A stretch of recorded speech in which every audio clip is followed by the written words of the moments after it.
चीन में कोरोना के मामले कुछ दिनों नहीं बल्कि कुछ घंटों में तेजी से बढ़ रहे हैं। अस्पताल मरीजों से भरे हैं और तो और मरने वालों के सामूहिक अंतिम संस्कार किए जा रहे हैं। एक्सपर्ट्स का दावा है कि अगले 3 महीने में चीन में करीब 10 लाख लोगों की मौत हो जाएगी। जनसंख्या ज्यादा होने के कारण मरीजों की संख्या भी बढ़ रही है, लेकिन जनसंख्या के मामले में चीन के बाद दूसरा नंबर भारत का ही आता है। अब सवाल ये है कि क्या भारत में भी स्थिति चीन की तरह भयानक होने वाली है? अगर नहीं तो भारत किन मायनों में चीन से बेहतर है? चीन में नहीं आया कोई नया वेरिएंट।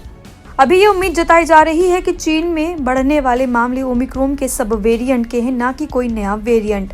अगर चीन में कोई नया वेरिएंट रिपोर्ट होता है तो वो भारत ही नहीं बल्कि सभी देशों के लिए सरदर्द बन सकता है, लेकिन फिलहाल ऐसा नहीं है।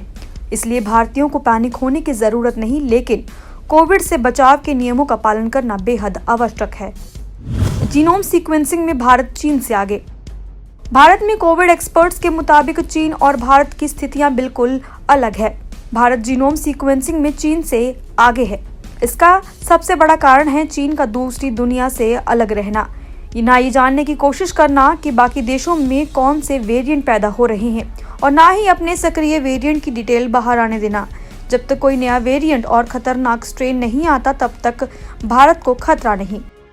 भारत की हाइब्रिड इम्यूनिटी।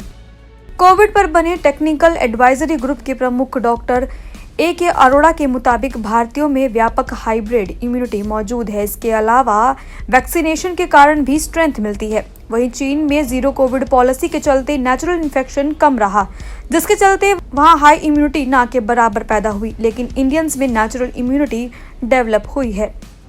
भारत की वैक्सीनेशन को दुनिया से मिली मान्यता। मीडिया रिपोर्ट्स के मुताबिक चीन में वैक्सीनेशन फेल हो चुका है। दुनिया के दूसरे देशों में जहां भी वैक्सीनेशन 90% हुआ, वहां कोरोना के केस कम रहे। उदाहरण के रूप में हम भारत को देख सकते हैं। चीन में एक तो वैक्सीनेशन बहुत कम हुआ, दूसरा उसकी वैक्सीनेशन को दुनिया के देशों में कभी मान्यता नहीं मिली। वहीं हमारा देश उल्टा कई देशों के लिए वैक्सीनेशन के मामले में सहारा बना। उत्तम हिंदू टीवी से खुशबू की रिपोर्ट। से जुड़ने के लिए हमारे YouTube चैनल उत्तम हिंदू टीवी को सब्सक्राइब करें और हर वीडियो की नोटिफिकेशन पाने के लिए बेल आइकन को जरूर दबाएं। इसके साथ ही आप हमें सोशल मीडिया प्लेटफॉर्म जैसे कि फेसबुक, ट्विटर और इंस्टाग्राम पर भी जरूर फॉलो करें।